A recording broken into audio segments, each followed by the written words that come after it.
por ahí. Siguiente pregunta. Esta es para ti, porque realmente yo aquí no me meto demasiado. Me pregunta María por implantes, parásitos y energía relativa a eso.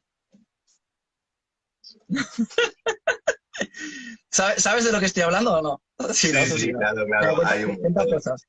Hay un Pregunta por montón, eso. pero sí, bueno, aquí podríamos extendernos un montón y tampoco yo creo que vamos a ir con dinamismo, ¿no? Con las preguntas tampoco sin profundizar mucho, pero, o Vaya, la que sea, te vengan ganas, yo qué sé. tenemos que comprender que en un nivel energético, o sea, esto es jauja. Vivimos, además, como hay muy poca conciencia energética en general, vivimos en el medievo. O sea, te digo el medievo, pero no sé, pero me Total. refiero a una época muy oscura donde la gente, por ejemplo, o mucha gente, en sustratos muy bajos de la sociedad en aquel momento, a lo mejor no tenían ningún tipo de higiene física. Pues eso mismo sucede a nivel energético, claro. Lo que hay que comprender es que realmente implantes, aquí también es una palabra que habría que ver qué entendemos por implantes, porque te puedes ir desde el tema extraterrestre a te puedes ir realmente a implantes cotidianos en las relaciones que son entidades de pensamiento que nosotros creamos y que nos autoimplantamos y que nos autoparasitamos o que insertamos en otras personas.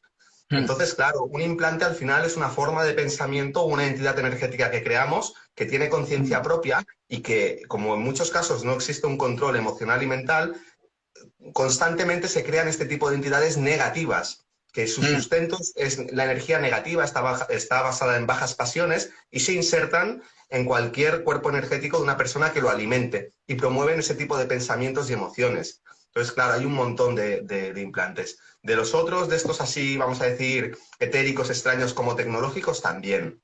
Pero yo siempre quiero aterrizarlo un poco porque tenemos mucha facilidad para irnos siempre a lo más lejano del día a día y habría que empezar por ahí. Sí. O sea, mini sistemas de creencias que operan por nosotros mismos y que nos llevan a estados de conciencia densos. Vamos a decirlo así, ¿no? Un poco. Mira, ¿me dejas explicarlo de otra manera, muy, muy gráfica?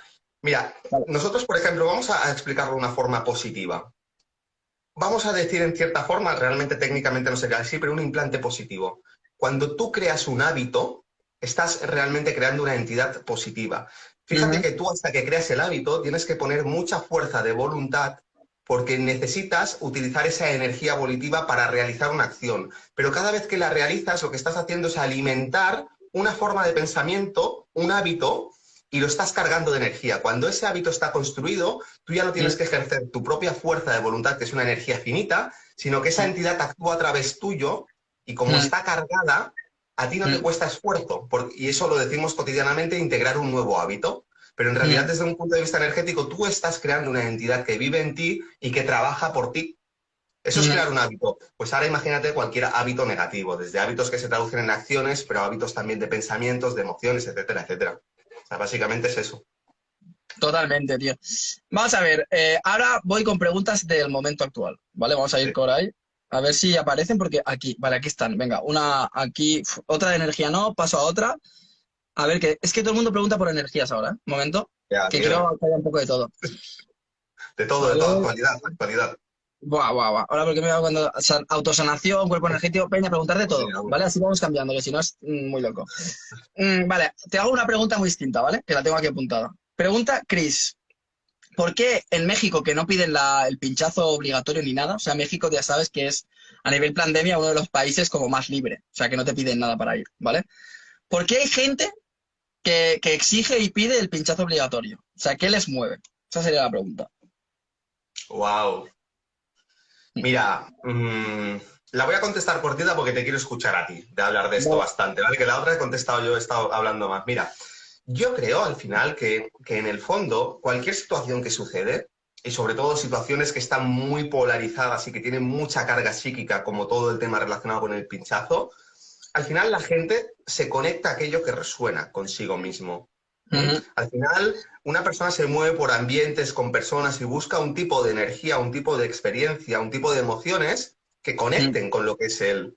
Entonces, ¿qué pasa? Que como esto es algo colectivo, trasciende lo que son al final las reglas o las normativas o los procedimientos legales que se ponen en cada país. Simplemente hay gente que conecta con esas ideas, conecta con lo que implica el pinchazo, que implica muchísimas cosas a nivel psicológico, implica una segregación, implica a lo mejor, dependiendo de cómo lo viva una persona, un sentimiento de superioridad. Y ojo, esto corre por los dos lados, tanto un sentimiento de superioridad del que se pincha como el de que decide no pincharse. Implica a lo mejor, es simplemente vamos a decir, un anclaje psíquico colectivo que hace que tú puedas proyectar en eso tus ideales, tus valores, etcétera, etcétera.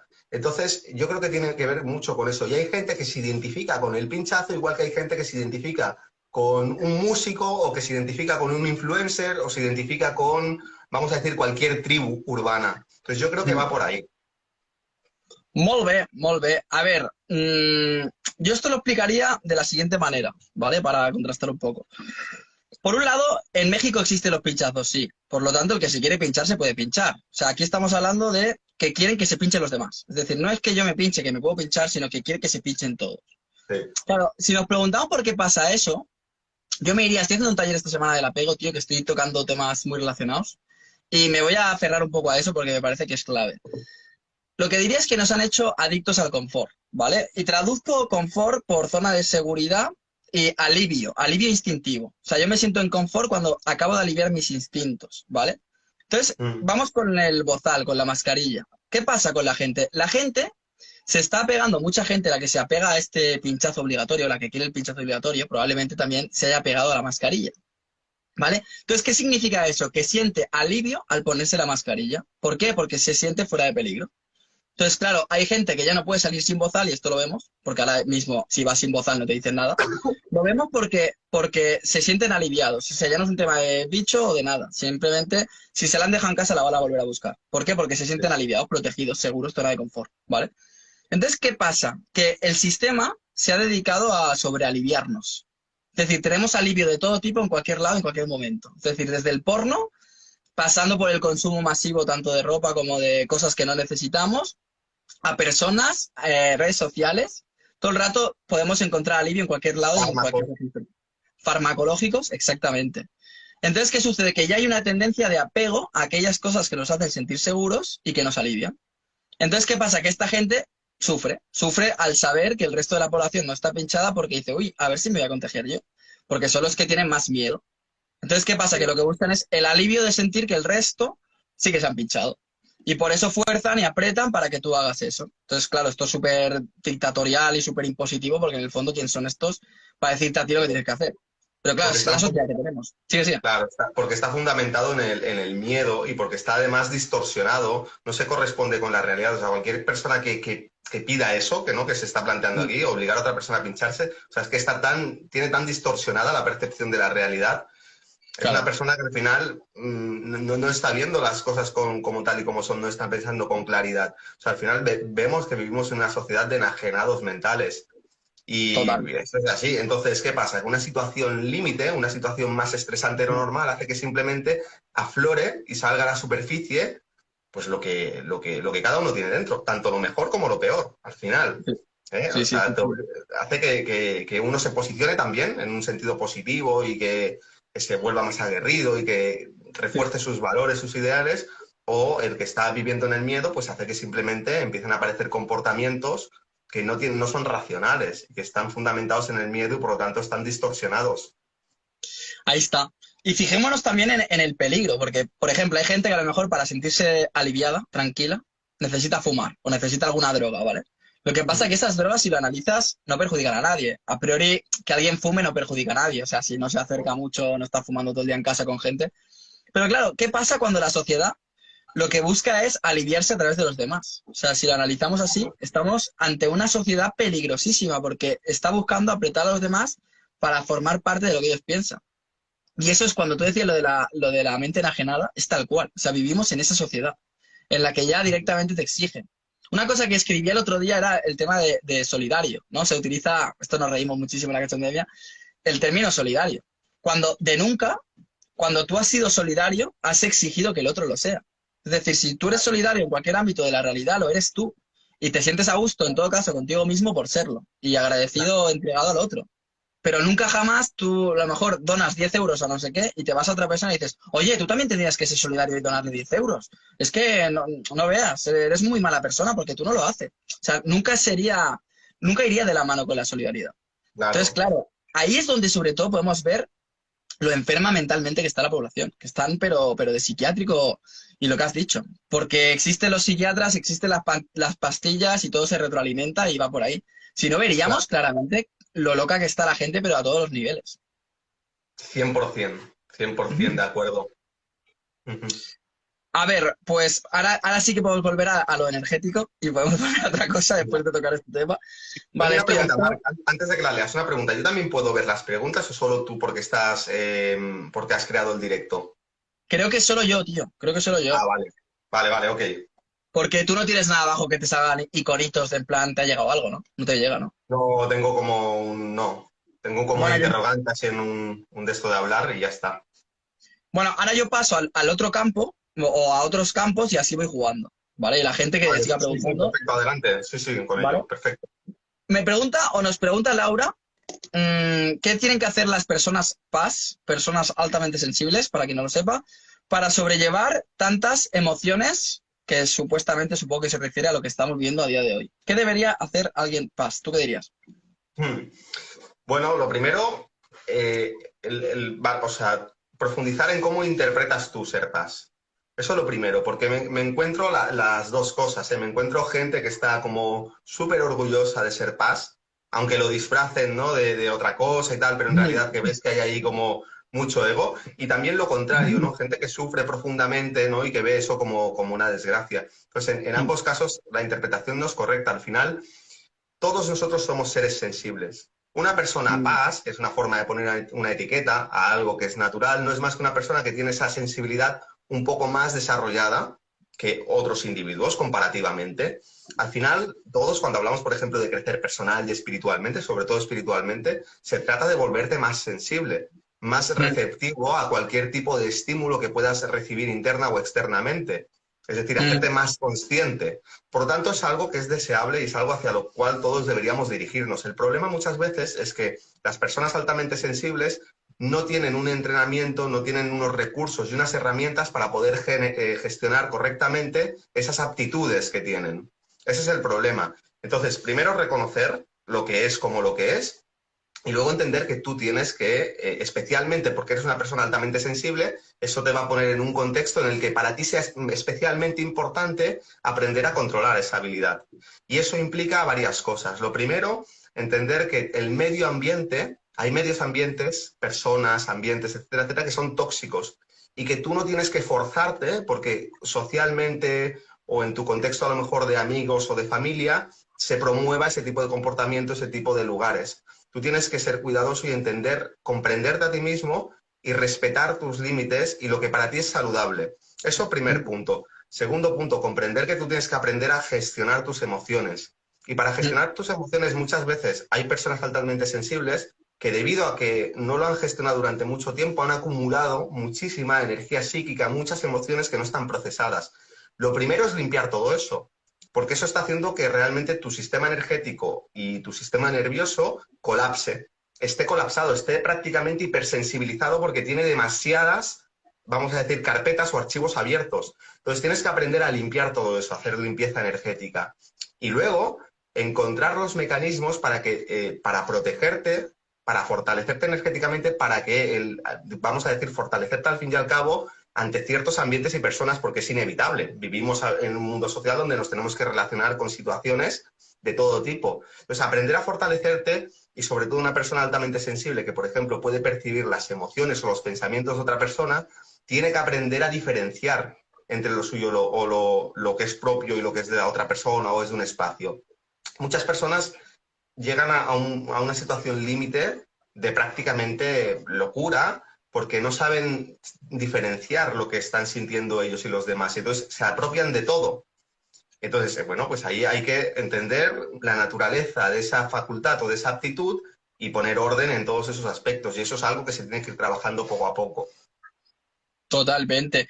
Yo por aportar, por sumar, decir que lo del paz estoy completamente de acuerdo contigo sobre lo primero, que has dicho de que mucha gente, el ego también se basa ahí, en que, soy paz, no sé qué. Esto lo he visto muchas veces también, es verdad.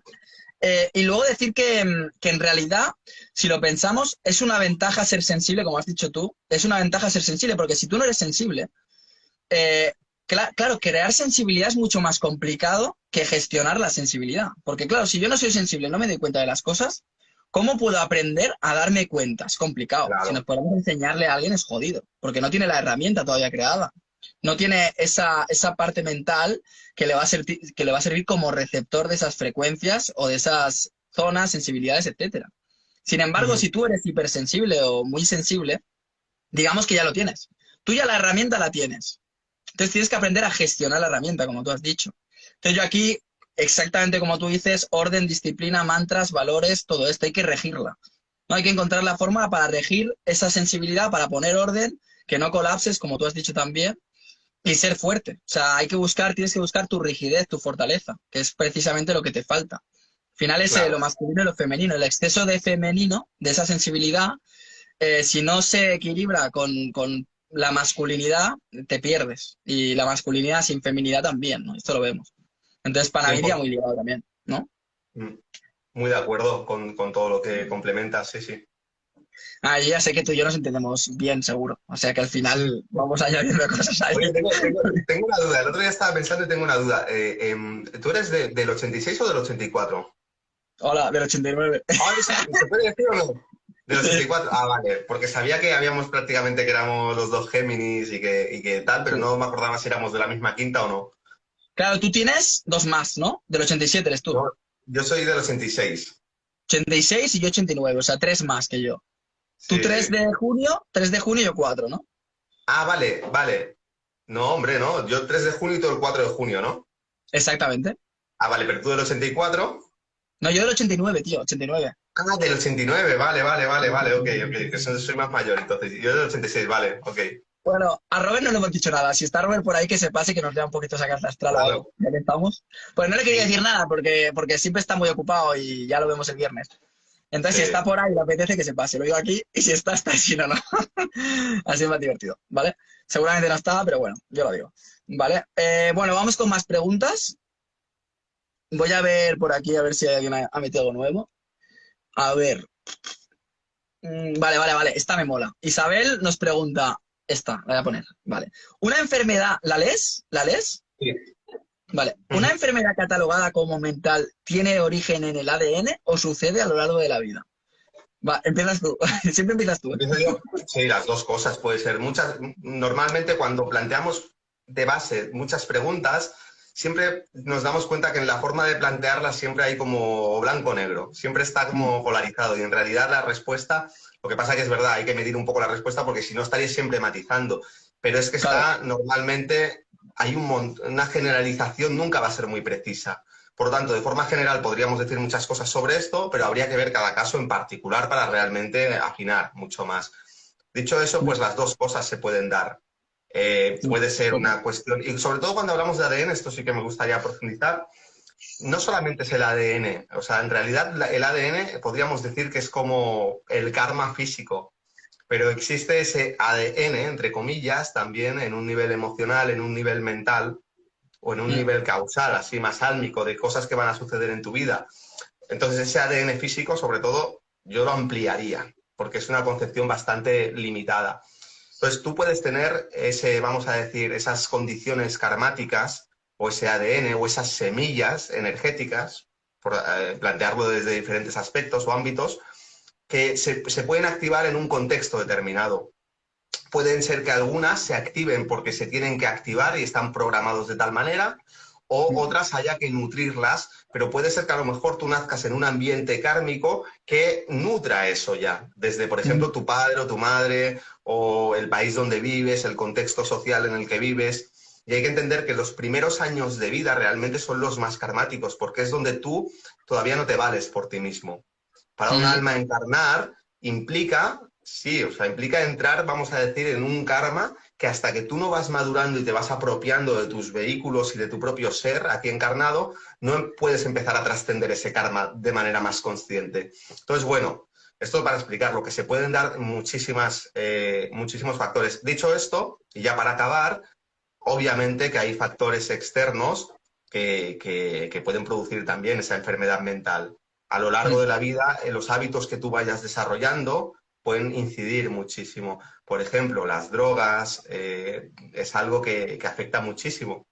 Y muchas veces no se tiene, ahora, muchas veces hay muchas drogas que se banalizan y ahora también, por ejemplo, la marihuana está puesta como muy, Sí, parece que sí, sea sí. prácticamente como tomarte una caña y nada que ver. O sea, realmente cuando tú ves el efecto que producen las drogas a nivel energético es catastrófico. Y luego puede llevar muchísimos años, aunque tú estés bien, más o menos, pero Mm, estás muy lejos de tu potencial, aunque tú te sientas bien. Porque las drogas producen efectos profundos. En el campo energético hay ciertas drogas o, por ejemplo, ciertas emociones, personas que tienen emociones muy estridentes, muy intensas, ya sean de violencia o de explosiones emocionales, todo eso genera rasgaduras en el cuerpo energético, específicamente en ciertas partes de los chakras, y eso muchas veces está relacionado con enfermedades mentales, porque pierdes el filtro, pierdes la separación entre tu mundo mental, tu mundo emocional, tu percepción mm. interna, tu percepción externa, y eso acaba afectándote y condicionando. Y ya, así para acabar, hay enfermedades mentales que realmente es una mala gestión de aptitudes o facultades con las que tú vienes, ya que hablábamos antes de las personas altamente sensibles, de no haber sabido gestionar bien algo que potencialmente estaba ahí y que, bueno, al Claro. final, pues como se dice, un gran poder, ¿no? Conlleva una gran responsabilidad, pero también tener cuidado de cómo utilizar eso. Entonces, bueno, hay muchos Claro. factores que hay que tener en cuenta. Podría saturar. Con lo que decías de las drogas, con la marihuana, por ejemplo, podemos irnos a lo de los parásitos de antes, ¿no? Tu mente al final entra en esas drogas, parasita ahí, ¿no? Y al final te quedas con esa necesidad constante de consumir y de estar en esos estados emocionales que te Sí. brindan, en este caso, las drogas. No tendría relación, ¿no? Directamente. Sí, es más, las drogas tienen parásitos energéticos, las drogas te implantan, porque las drogas, al final nosotros tenemos una concepción, como te diría, Mm, en el chamanismo, si te das cuenta, cuando ellos hablan de las plantas medicinales o hablan de la naturaleza, ellos hablan del espíritu. Por ejemplo, mm, el espíritu del peyote o el espíritu de mm, tal cosa. Ellos comprenden que en realidad hay un alma mm, grupal que, por ejemplo, tiene que ver con todo un tipo de planta o con todo un tipo, a lo mejor, con los árboles o con ciertos mm, animales. Y mm. luego, tú cada vez que consumes o que utilizas una parte de esas, en realidad ellos, por ejemplo, cuando cazan, agradecen al espíritu también de la naturaleza de esos animales.